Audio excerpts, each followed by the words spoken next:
Genesis 32:33, Matthew 12. In Genesis 32, Jacob is leaving Laban after almost 2 decades, and he's got a ton of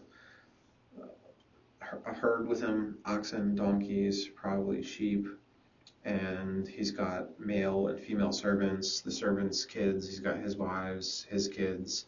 So he's got a huge entourage with him. I'm guessing maybe 80 to 100 people and maybe 400, a flock of 400 different animals. So maybe 100 people. Could have been bigger. But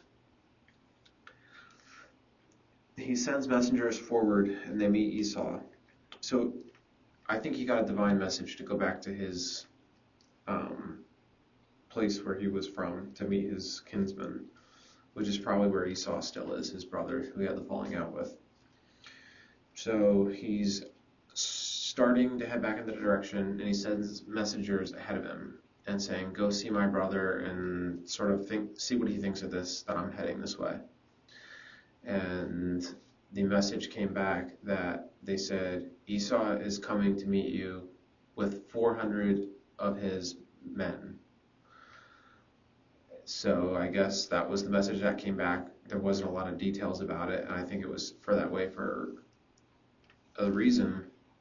So Jacob gets this message, and he thinks that, they left off on terrible terms. Now he hears this, he's got to build up in his mind that Esau is just going to come out here and totally try to destroy him, and everything is just going to be a huge battle, or they're going to get wiped off and destroyed and plundered and so forth. So what happens is that Jacob, who I'm even envisioning sort of as this, not really a recluse, but sort of a reserved person, and he's pretty savvy, I would say. I think he's reserved, he's a little introverted, but he's definitely not oblivious to what's going on by any means. He seems to be, by all means, incredibly intelligent and savvy about what's going on, but also he doesn't seem very extroverted, like type A personality, battle, like gonna go out aggressively, put on like a battle from. He tries to avoid conflict. Let's put it that way. So he divides up his herds into several droves, maybe 5 or 6 different droves. Then he puts a messenger in charge of the droves, and he sends them all out in staggered tiers, heading towards his brother. And he tells them all to meet the same thing. Say the same thing. Say who's in front of you and who's behind you. So these droves go out, and they offer these gifts to Esau, which is like 50 sheep, 60 donkeys, 30 oxen. Just these gifts keep coming, and they're just sort of marching along. And obviously Esau stops them and says, who are you? Where are you going? Where are you coming from? And they all say, we're Jacob's servants, and we're providing you with these gifts. And that is true for that flock that was ahead of us, and also that Jacob is somewhere behind. So these gifts, just like these droves, continue to pile up. So Esau's must be thinking, I don't know what he's thinking, what's going on. He's getting all these gifts, so obviously his brother is trying to make amends. And Jacob is totally fearful. It's like he puts everything out in front of him that he can possibly give away.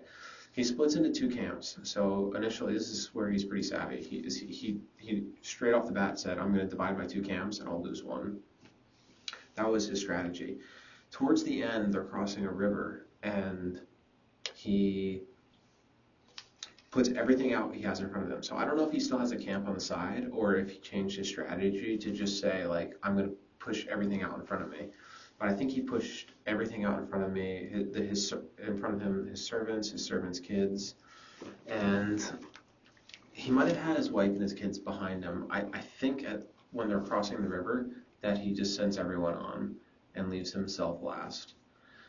So he's behind on the river, and then he wrestles with God. So there's a man who he wrestles with, and he wrestles with him all night long. And it's kind of interesting because it goes back to him being more of a reserved fellow who is doing anything he can to avoid conflict. And he's gone through some things where he has just sort of swallowed his pride a bit and has just sort of kind of gone the way the wind has blown him, which has worked out well for him for the most part, but he's always just been very passive for the most part.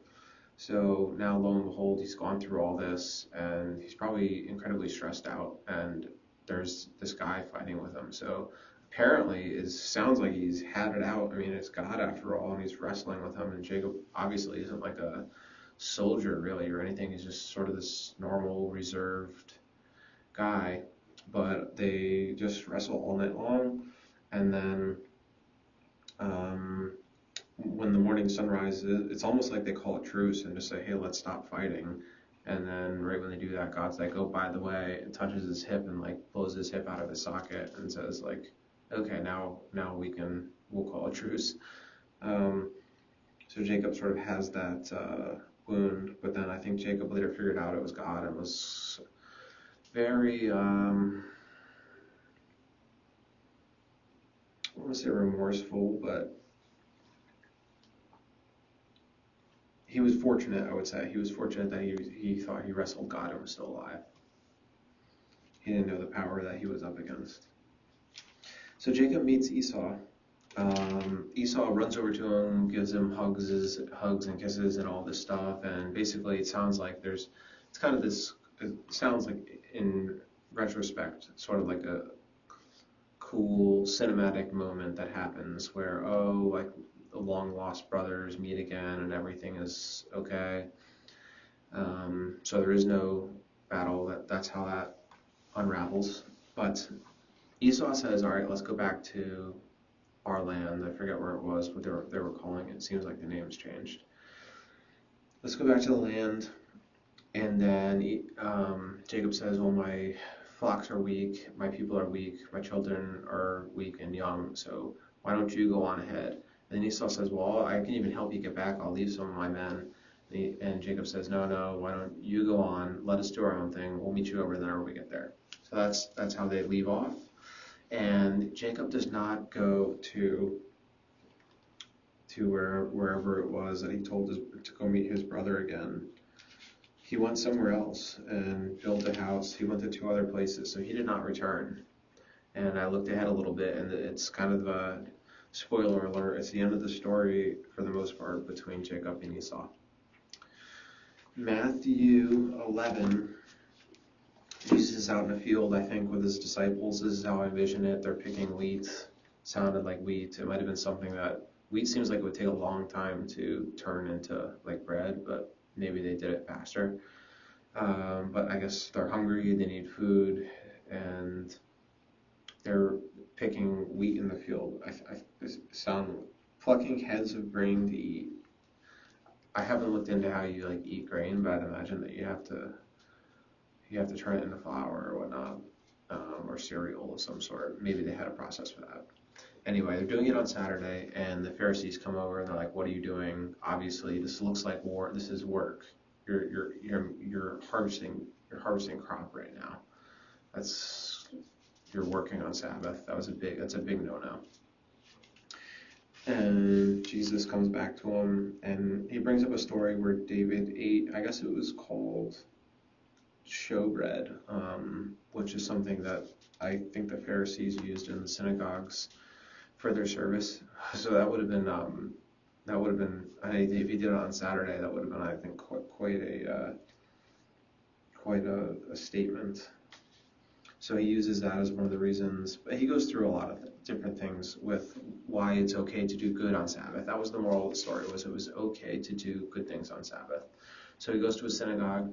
There's somebody with a mangled, crippled hand, and they basically sounds like they have it teed up to test him and say, we can get him here because if he doesn't heal it, then he's not who he says he is, and if he does heal it, then we'll tell him that it's unlawful for him to do work on Saturday. So he heals it.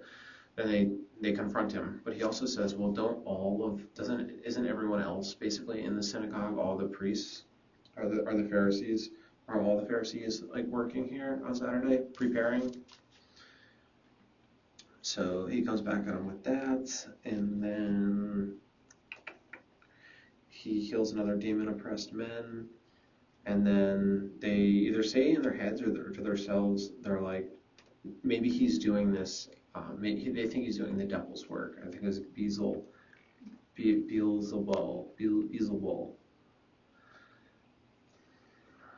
and they're bringing up Satan, and they're basically saying he's doing this stuff on accounts of the devil. And then Jesus replies, what's obviously interesting is we've seen this before. He knows what they're thinking in their heads, and kind of goes back to a house being divided against itself. A tree is known by its fruit.